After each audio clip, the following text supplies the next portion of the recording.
Hi everyone, it's Lisa here from Lubycrafts. I hope you're all keeping well and staying safe. So I thought I would just do some little videos as an introduction to some products. So for those of you that want to try something for the first time, or even for a little bit of a recap for those of you that already use these products.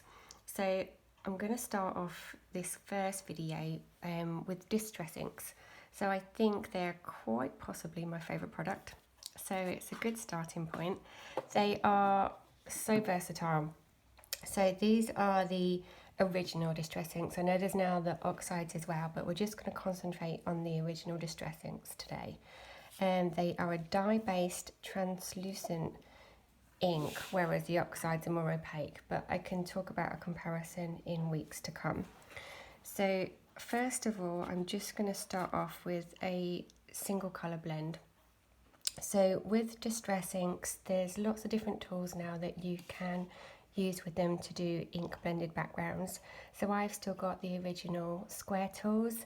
They now do the round shaped tools, which some people find easier so that you don't get this harsh edge from the square tool. Obviously you can see mine's quite well loved and well worn. You can, Tim Holtz does retractable blending brushes, and also we've got these mixed media brushes, which I've never personally used yet, so we'll use that for the first time together today as well.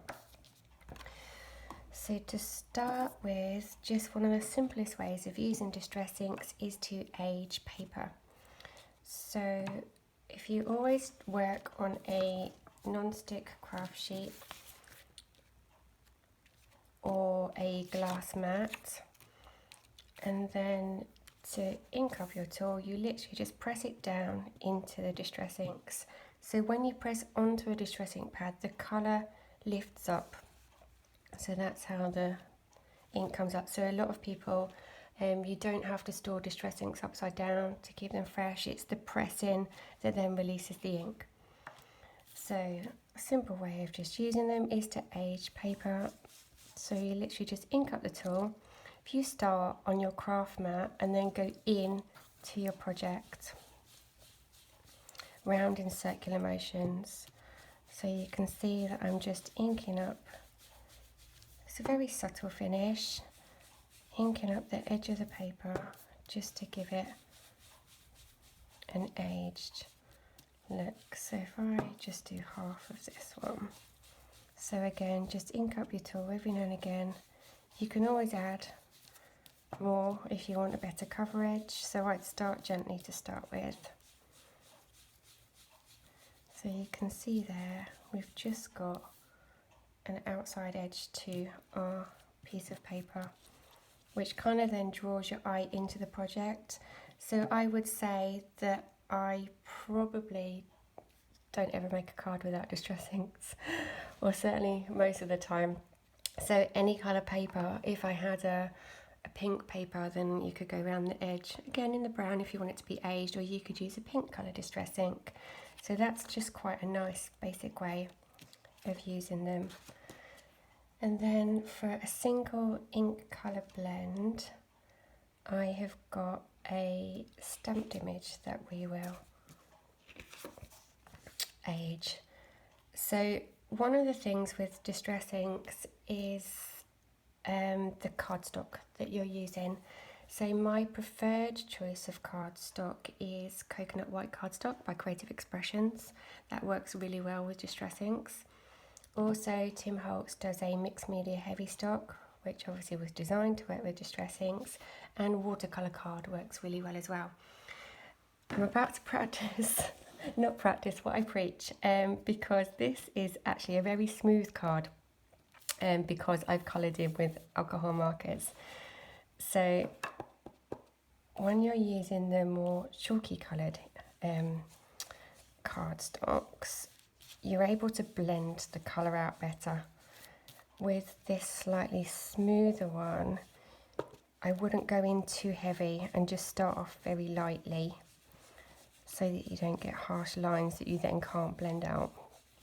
So again, if you just go around in circular motions, working onto your, starting on your craft mat, working in And you just start to do slightly bigger circles just to blend up the colour onto your background piece.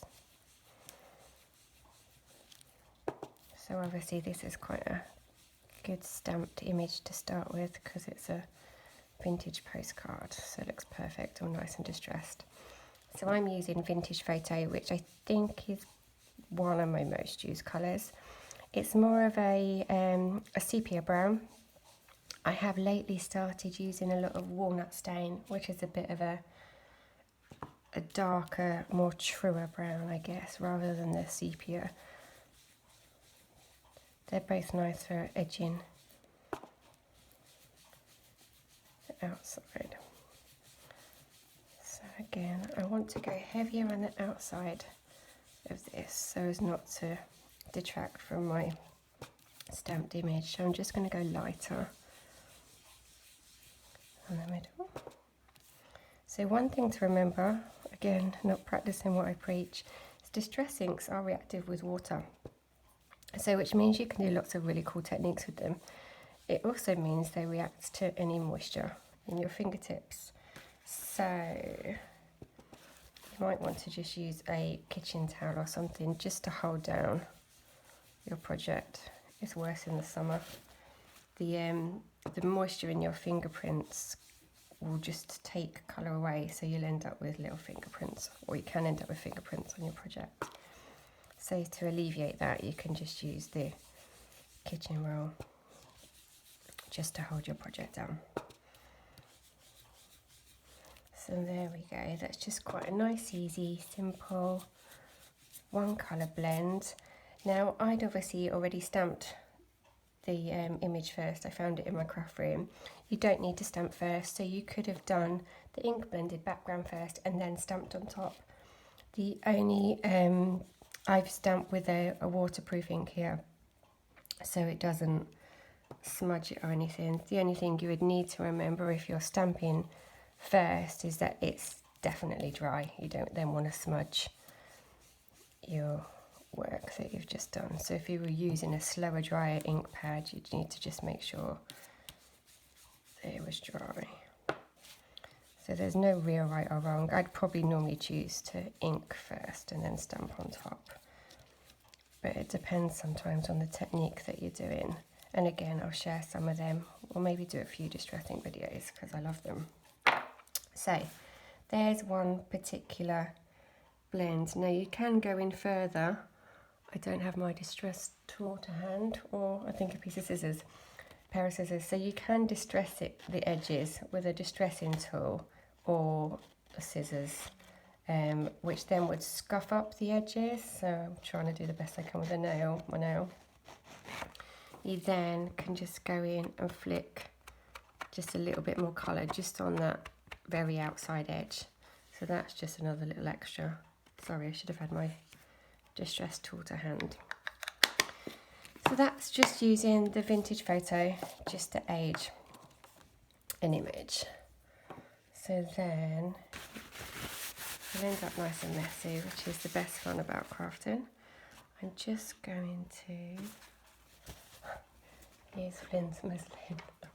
I've come very unprepared to wipe my craft mat off so we don't have brown contaminating our next.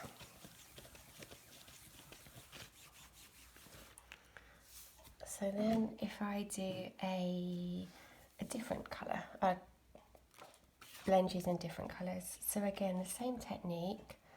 I will do, I think I'll do like a night sky, which again is one of my favourite blends. So I'm going to use a blue faded jeans, dusty Concord, which is a purple. I think I might add in a little bit of a pink, and then we'll age with some black soot. Let's do a lovely night sky. So I'm going to use a piece of watercolour card for this one. So again, just have a play around with whatever cardstock that you like to use. This is actually bobbly watercolour card. You can get a smooth, but obviously if you were going to stamp on top, I would probably recommend using a stamping platform because of the slight texture of the cardstock. So again, I'm just going in, first of all, with my blue. So I'm pressing quite lightly. You can press harder for a deeper coverage, or just build up your colour gradually. So do one layer, add some colour until you're happy. So I find, so you can see my fingerprints there actually. I find, sorry, I lost my trail of thought then. The watercolour cards and the coconut white cards, because they're almost like a chalkier finish card, you can blend. So if you happen to get harsh lines, you could then would just keep working it to blend out those harsh lines.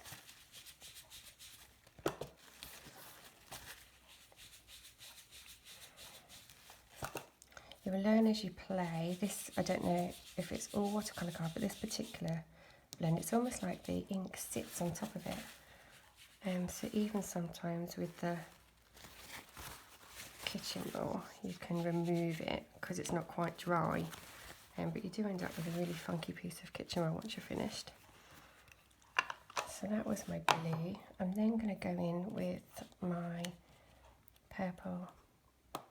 Now all my decent tools are in the craft studio, so this is actually just a sheet of cut and dry that I've been cut up, which you can also use for distress inking.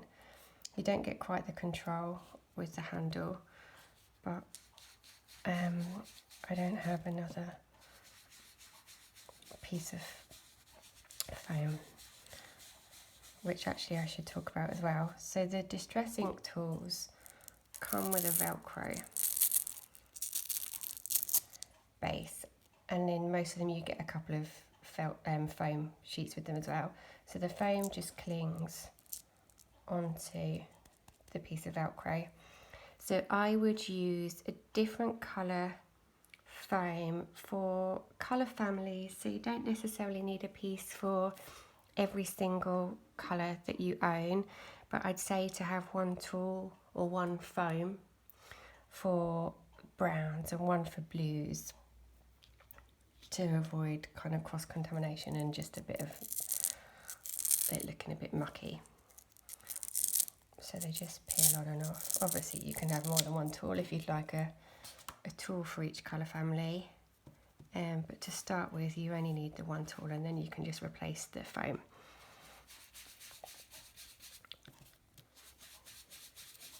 Or like I say, if you prefer this method, then this is just an A4 sheet of cut and dry, which we also stock.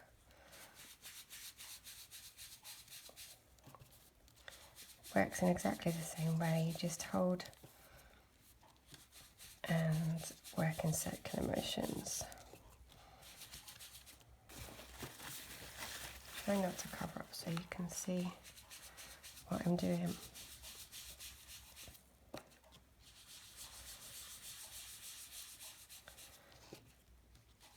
So these videos, I might do a mixture of lives and pre-recorded. I think sometimes the interaction of a live is quite nice. You can ask me questions as we go. Someone did suggest maybe a Q&A session at the end, so maybe after I've done a few distress ink videos we could do a live Q&A session. Obviously all videos will be able to watch back again, so the pre-recorded ones are always available, but so are the lives. So even though it is live, you don't have to be there for the live because it'll be saved to the page, so you can always watch those back as well. We'll see how we go. So I've now got my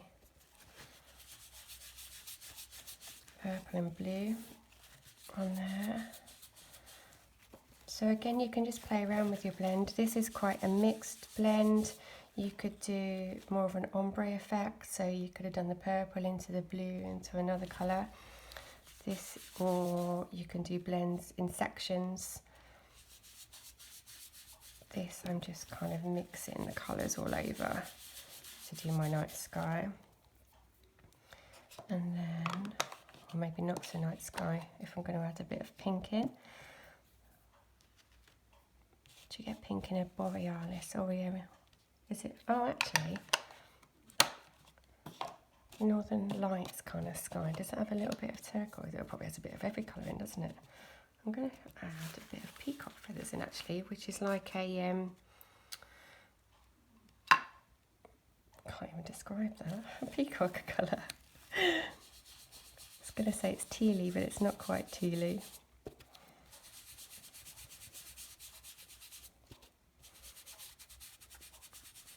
Just going to quite randomly add that in, as if it was almost like the Northern Lights.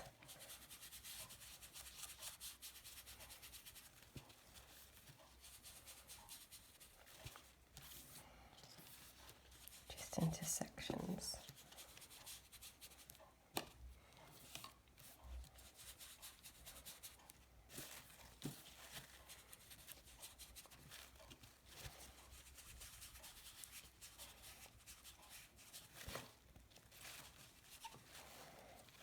So, like I said, you just keep on building colour. I'm not going to add the pink in actually. I am going to go back into my blue a little bit. I'll be a bit heavier handed with this one now.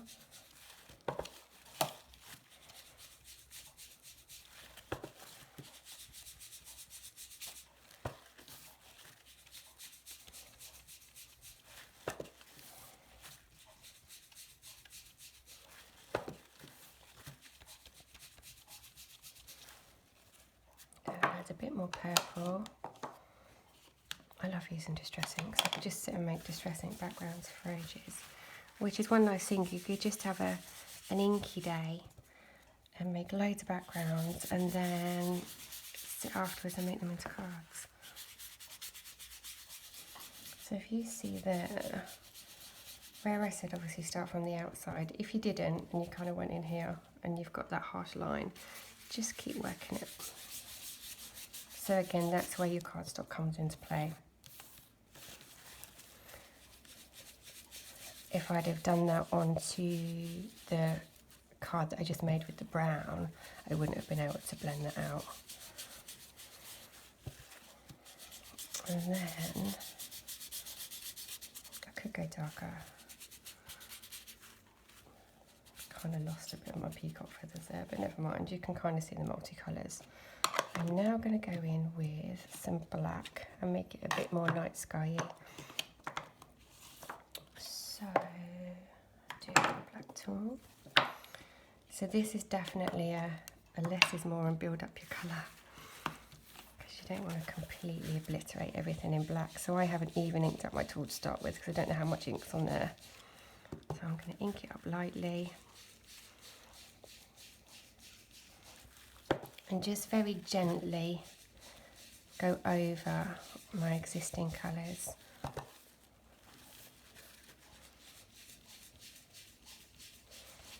Just to slightly darken up, certainly around the outside edge.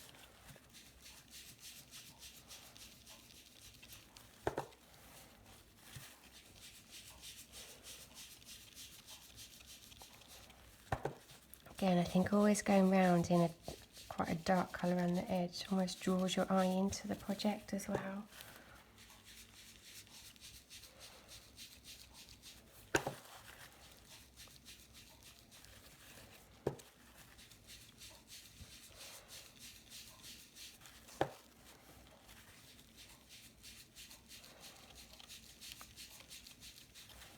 There you go.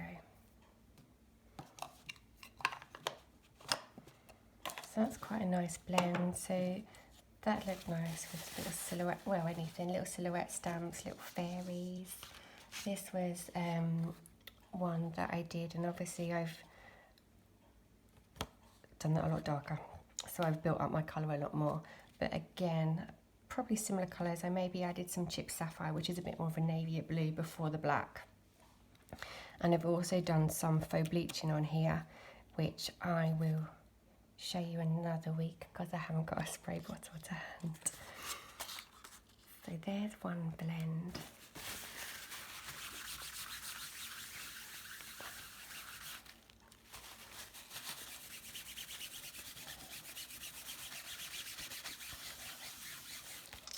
then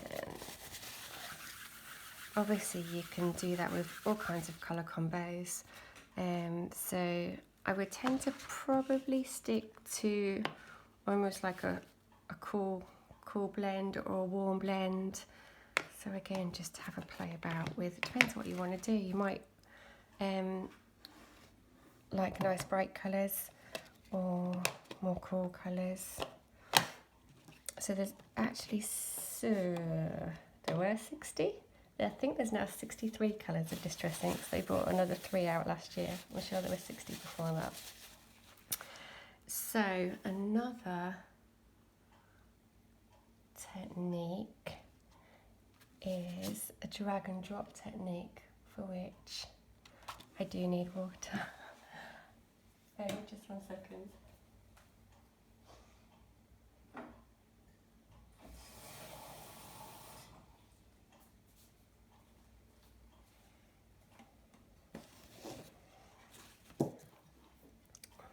That wasn't very good, was it? We'll see how I go. You really need a spray bottle for this. So those techniques we're all using. Oh, actually, what I will show you is some stenciling. So obviously you can just create ink blended backgrounds, which you can now stamp on top of. You can then go in, and if you don't want to do stamping, you can just do some stenciling on top if you choose to. So I'll just go in the middle completely with this one. This is a Tracy Scott paper oxy stencil, and we will use some chip sapphire because that'll stand out on here. I must admit I'm a bit of a do or die crafter. You can tape your stencils down with a low-tack masking tape or Scotch tape, repositionable Scotch tape, or Sizzix do a maker's tape, which is also very low tack. I do tend to just hold and hope for the best. So again, you're just working through the stencil in circular motions.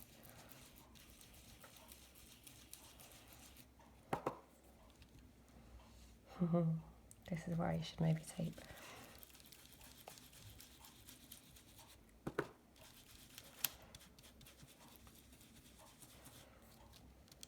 Move your fingers.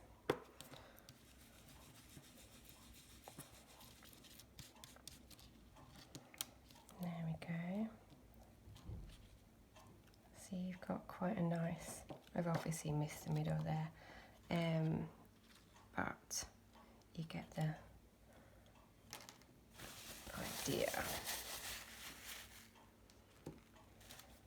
So actually, before I move on to not using the tools, I will use the blending brush for the first time. So try not to now get glue over everything. We'll use a piece, but we'll stick with the watercolour card for now. So these are really soft bristle brushes. They're really strokeable. You can get them in different sizes, so all the different sizes are on our website, as are, I think, everything we've used. So if you've got any product related questions, just put a comment below or message me or anything. We're always happy to help. So this one is a Dutch Dabadoo mixed media stencil. I think where these will come into play is with a finer stencil.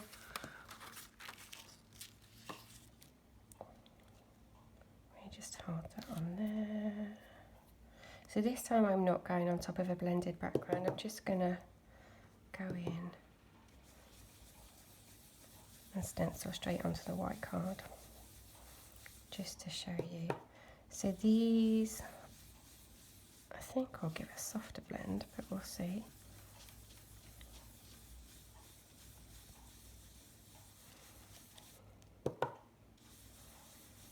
So again, inking up the tool in the same way, going around in circular motions in the same way.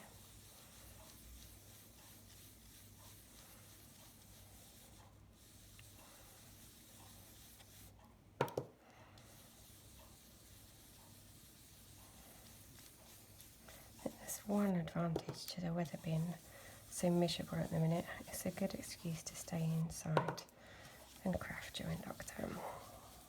Can't think of a better way to spend the day. I'm currently spending my days playing Duplo though, which is also fun.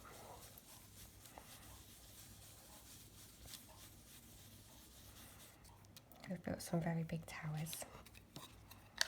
So with the ink blending brush, you can actually get a blending cleaner. So you just use some warm soapy water, and the blending cleaner is almost like a piece of rubber. So you would just soap it up and then rub it onto the cleaner. I'm just gonna rub out the colour onto my kitchen roll, and then we'll go in with a bit of the orange.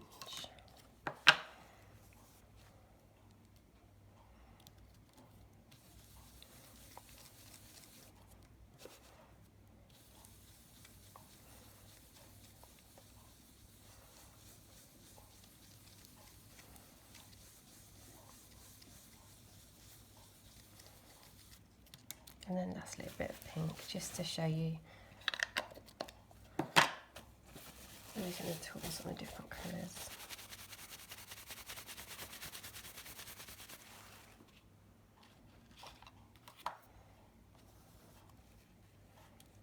Let's just go here.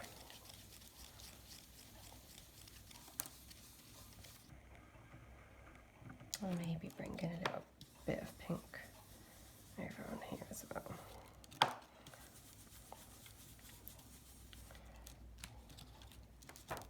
There we go. So again, that's quite a cool background. You don't always have to start on a coloured background. If I did decide that I now wanted that to be coloured all over, I could maybe go in with the palest colour, the fossilised amber. But I'm quite happy. I think that's quite a cool background. You don't need to have a colour to start with.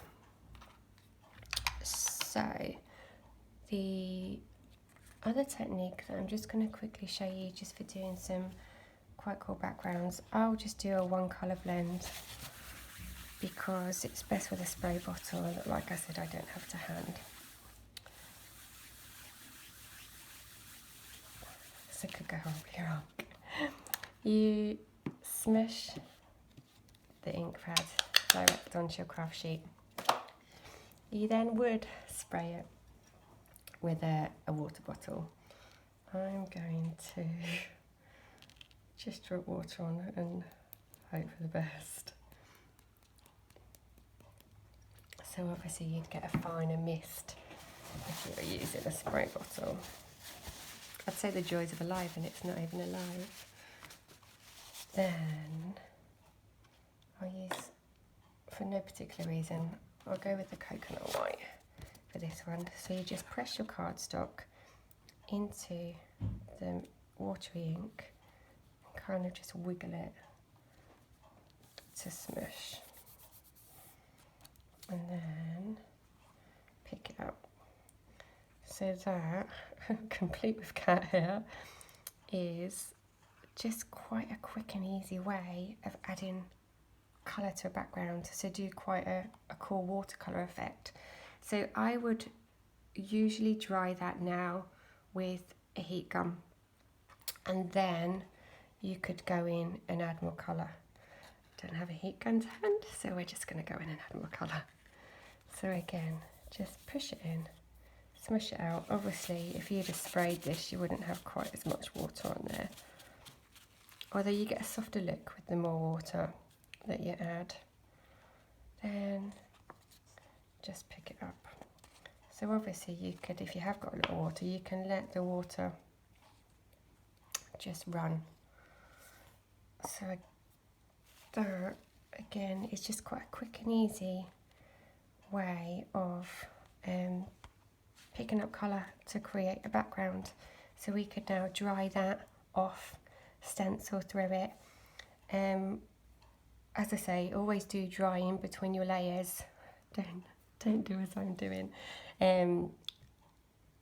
But once you have dried in between your layers, where I've just picked up these dots down here, you can keep doing that. So because I haven't dried, I've started to get this little bit here. But you could just keep on going in and picking up all the little droplets just to create a background. So again, that's just quite a nice, quick and easy way of creating a background for your cards. And you could do that in a 2-colour, 3-colour blend as well. So if you were going to do it in 3 colours, you would just do stripes of the colour and then kind of push it in and wiggle it if you wanted to have stripes. If you wanted it to be a bit more random, you could do them in sections and wiggle. Just be wary, dependent on the look that you're trying to achieve. If you drag the inks through each other, they can become quite muddy. But that also looks really cool. We've done that on cards before, for like a walking boot card. So yeah, just have a play, really, I think is what I suggest. If you have got any questions, please, as I said, do comment in the comments below, or you can message me direct or the shop direct, or email us or anything. We always really do want to help you keep busy during these trying times. So I think we've done just a quite nice little introduction to distress inks. As I said, in future weeks we'll do a couple more techniques, because there's so much you can do with them. I really do think they're a really versatile product. That's just a quick card that we made at Christmas using just the single colour brown again. And yeah, thank you very much. Bye bye.